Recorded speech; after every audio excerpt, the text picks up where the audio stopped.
Hi hello Nagavani aunty ಕಿಚನ್ಗೆ ಸ್ವಾಗತ. ಏನು ಮಾಡ್ತಿದ್ದೀರಾ? Good morning. ಎಲ್ಲರದು ಟಿಫನು ಟೀ ಆಯಿತಾ? ನಂದು ಟಿಫನ್ ಏನಪ್ಪ ಅಂದರೆ ಚಿಕನ್ ಫ್ರೈ. ಈಗ ಮಾಡಿದ್ರು ಚಿಕನ್ ಫ್ರೈ. ಇದೇನಂತಾರಲ್ಲ ಕರ್ಚ್ಕಾಯಿ, ಇದು ಪುಂಡೆಪಲ್ಲೆ ಚಟ್ನಿ, ಚಪಾತಿ, 2 ಚಪಾತಿ.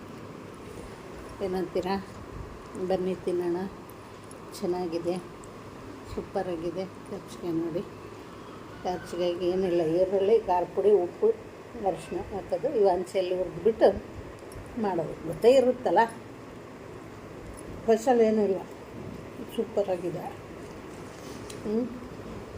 ಬನ್ನಿ ತಿನ್ನೋಣ. ಲೈಕ್ ಮಾಡಿ, ಸಬ್ಸ್ಕ್ರೈಬ್ ಮಾಡ್ಕೊಳ್ಳು. ಯಾಕೆ ಲೈಕೇ ಮಾಡ್ತಾಯಿಲ್ಲಪ್ಪ? ಯಾಕೆ ಆಂಟಿ ಅಡುಗೆ ಇಷ್ಟ ಆಗಿಲ್ವಾ? ನಿಮ್ಗೆ ಹೆಂಗೆ ಬೇಕೋ ಹೇಳಿದ ಮಾಡ್ತೀನಿ. ಏನಂತೀರಾ? ಲೈಕ್ ಮಾಡಿ, ಸಬ್ಸ್ಕ್ರೈಬ್ ಮಾಡ್ಕೊಳ್ಳಿ. ನಿಮ್ಗೆ ಇಡೋಕ್ಕೆ ಟೈಮ್ ಇರ್ತಾಯಿಲ್ಲ, ಬೇಗ ಬೇಗ ಊಟ ಮಾಡೋದು ಹೋಗಿಬಿಡೋದು ಹಂಗಾಗ್ಬಿಟ್ಟು. ಇಲ್ಲಾಂದ್ರೆ ಮರ್ತೋಗೋದು, ಆ ಥರ ಆಗುತ್ತೆ. ಏನು ಅನ್ಕೋಬಾರ್ರೆ. ನನಗೆ ಜ್ಞಾಪ ಬಂದಾಗೆಲ್ಲ ಇಡ್ತೀನಿ, ನೆನಪಿಸ್ಕೊಂಡಾಗೆಲ್ಲ. ಲೈಕ್ ಮಾಡಿ, ಸಬ್ಸ್ಕ್ರೈಬ್ ಮಾಡ್ಕೊಳ್ಳಿ. ಚಿಕನ್ ನೋಡು, ತುಂಬ ಖಾರವಾಗಿದೆ.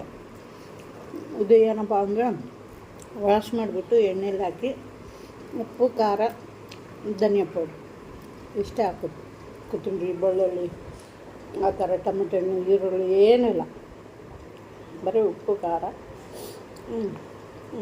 ಧನಿಯಾ ಪುಡಿ, ಮನೇಲಿ ಮಾಡಿರೋ ಧನಿಯಾ ಪೌಡ್ರ್ ಇಷ್ಟೇ. ತುಂಬ ಚೆನ್ನಾಗಿರುತ್ತೆ. ರೈಸಲ್ಲಿ ಕಲ್ಸ್ಕೊಂಡು ತಿನ್ನೋಕ್ಕೂ ಚೆನ್ನಾಗಿರುತ್ತೆ. ಚಪಾತಿ, ದೋಸೆ ಯಾವುದ್ರಲ್ಲಿ ತಿಂದ್ರೂ ಚೆನ್ನಾಗಿರುತ್ತೆ. ಮಸಾಲೆ ಜಾಸ್ತಿ ತಿನ್ನಬಾರ್ದು. ಅದಕ್ಕೆ ಏನಂತೀರಾ? ಮಾಡ್ಕೊಂಡು ತಿಂದು ನೋಡಿ ಒಂದು ಸಲ. ನಿಮ್ಗೆ ಟೇಸ್ಟ್ ಅನಿಸಿದ್ರೆ ಮತ್ತೆ ಬಿಡ್ತಾನೆ ಇಲ್ಲ ನೀವು ಅದನ್ನು. ಆ ಥರ ಇರುತ್ತೆ. ಬಾಯ್.